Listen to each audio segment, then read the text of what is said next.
Ouverture ce matin de la première session de l'année 2022 de la Commission de partenariat public-privé.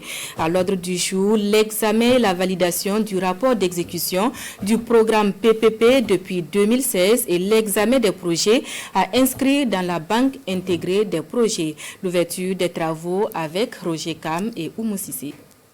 Dans le programme gouvernemental de 2016, 94 projets étaient à réaliser en partenariat public-privé. Aujourd'hui, à l'heure du bilan, l'on note un taux d'exécution de 14%. Un faible taux qui s'explique par plusieurs facteurs. Ces projets avaient été inscrits à l'époque avec un certain nombre d'insuffisances au niveau des études. Donc naturellement, au moment de la mise en œuvre, il y avait beaucoup de difficultés pour pouvoir les réaliser, ce qui explique effectivement le faible taux de contractualisation. À cela s'ajoute également l'absence de tous les outils pertinents qui doivent permettre vraiment de bien les évaluer. Donc l'un dans l'autre, je pense que le taux d'exécution c'est faible certes, mais au regard des contraintes que les acteurs avaient, je pense que c'est assez acceptable par rapport à la dernière session qui s'est tenue où on était à 5%. Et à cette session, des recommandations sont formulées aux porteurs de ces projets dont les contrats ne sont pas arrivés à terme pour une meilleure reconduction.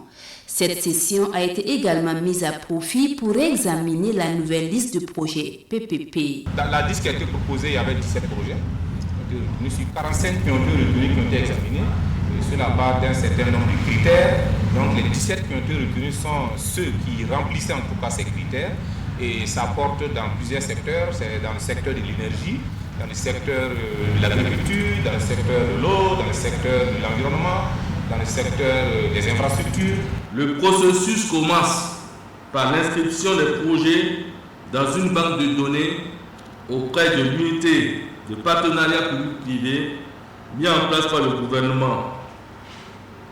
Après que l'unité de partenariat public-privé mise en place par le gouvernement se soit assuré que les conditions d'éligibilité sont réunies, notamment le niveau de maturation du projet et la justification de l'option PPP. Cette première session se tient dans le cadre de la mise en œuvre de la nouvelle loi PPP adoptée en 2021. Une loi selon laquelle tout projet qui doit être en PPP doit d'abord passer par la commission.